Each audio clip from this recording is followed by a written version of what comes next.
Реших да направя видеото с цел да се надълбокне малко повече това знание за ценностите и вярванията. Правил съм си тук едни записки, ще поглеждам надолу от време на време. И се надявам видеото да не стане толкова дълго. Така, самата аз не знаех въобще за разликата между ценностите и вярванията. И всъщност, когато разбрах, си отговорих на много въпроси, защо понякога съм имала конфликт вътре в себе си. Малко повече за ценностите сега. Ценностите са онези вътрешни наши пътеводни думи, пътеводни светлинки, моторът, който ни води напред, който ни извежда. Обикновено ценностите ги определяме с по една дума и те са положителни. Могат да са радост, любов, мир, вяра, автентичност, семейство. Когато действаме според определени принципи и те са на база ценности и обслужват нашите ценности, това е начинът, по който всъщност ние вървим напред. Обикновено ценностите, колкото и да ги определяме като 10 ценности или като 20, можем да ги определим всеки за себе си, винаги, ако ги синтезираме, всъщност стигаме до максимум 3-5 ценности. Като в центъра винаги е само една, около която се завъртат всички останали. Имам клиентки, които със сигурност мога да кажа, че централната ценност за едната е семейство. За друга, с която съм работила, централната ценност е любов. И останалите ценности са около тези ценности. Както казах, ценностите ни извеждат напред. Ако действаме според принципите на тези ценности, те са положителни и те не се променят. Те са си съществували в миналото, сега и в бъдещето. Нямат някаква давност и за мен тук най-важното е, че те ни определят като тази автентична личност, като този шедьовър, който ние сме създадени да бъдем. Ценностите би било хубаво да вървят ръка за ръка с вярванията, да се подкрепят. За ценностите още мога да кажа, че когато те са на дълбоките нива, т.е. ние в началото, когато действаме, можем въобще, особено ако не сме осъзнати, въобще да не знаеме защо постъпваме по този начин. Какъв е моторът на нашето действие? Моторът са нашите ценности.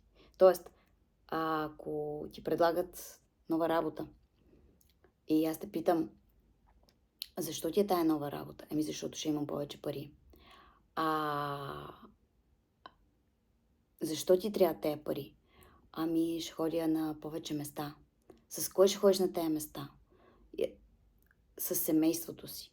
Тоест тук ценността ти каква е? Не са парите, не са новата работа, а семейството. Разбира се, ако ме отговориш, например, по този начин, защото би могла да ме отговориш и по друг начин. Това е за ценностите най-общо. Вярванията се променят. Те могат да са положителни и могат да са отрицателни. Вярванията се създават в миналото и ние много често може да нямаме откровение за определено вярване, може да си го залепиме от някъде. Което всъщност не е лошо, защото в последствие може да се убедиме, че това е така. Много е важно вярванията да обслужват и да вървят ръка за ръка с ценностите. В противен случай, ако ние действаме само според нашите вярвания и действието ни не обслужва ценностите и противоречи, се получава сериозен вътрешен конфликт. Аз след малко ще разкажа за един такъв мой случай.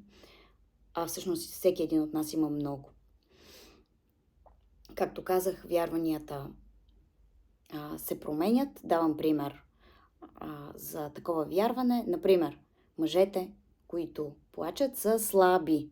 Такова вярване аз съм имала Като дете то се е залепило върху мене обикновено от нещо, което съм чула или някой, което ми е казал в определен момент. Много често тогава се залепват за нас такива вярвания. Много често групите, в които участваме, приятелски групи, колегиални групи, те имат конкретни вярвания и могат и те да се залепят за нас. Но в същото време това може да не е викът на нашето сърце. Може да не е нашето вярване. Така, за конфликта между ценност и вярване. И кога се получава? Когато всъщност ние действаме и имаме някакъв принцип, действаме според вярването, което противоречи на ценността. Това го казах вече. Ето и моя пример. Той е много елементарен. Върху мене се беше залепило преди време едно вярване, че жените християнки, които са необвързани, освен, че не трябва да ходят на море, защото там се разголват, и не е хубаво също и да ходят на море с мъжко присъствие. И това се беше залепило за мене. И аз започнах да го вярвам. Преди още доста отдавна беше това, преди въобще да зная за ценности, преди да се занимавам с коучинг. И така, аз не отидох едно лято на море. Аз съм човек, който ходи поне 2 пъти на море през лятото. Защото първо това е част от моето възпитание, защото аз се чувствам свободна така. И за мен морето е много важно. Изключително важно. И какво се случи? Аз не отидох на море и малко по-късно, през есента, си дадох сметка, че съм извършила нещо, което е против мене. Това не е било викът на моето сърце. Това е било наложено отвънка. И аз просто съм пожелала да ходя в чужди коловози.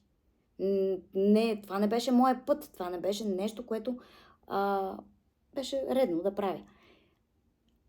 И сега си давам сметка, на по-късен етап, когато вече се занимавам с коучинг, че съм взела решение, което е противоречало на моята ценност свобода. Моята свобода е била ограбена. Също и ценността автентичност. Моята автентична личност обича морето. Морето е част от моя живот. И това вярване беше залепено за мене и най-голямата радост е, че аз всъщност го отлепих. Надявам се да не е прекалено тежко това видео. Надявам се да води все пак до някакви осъзнавания. Чао от мене!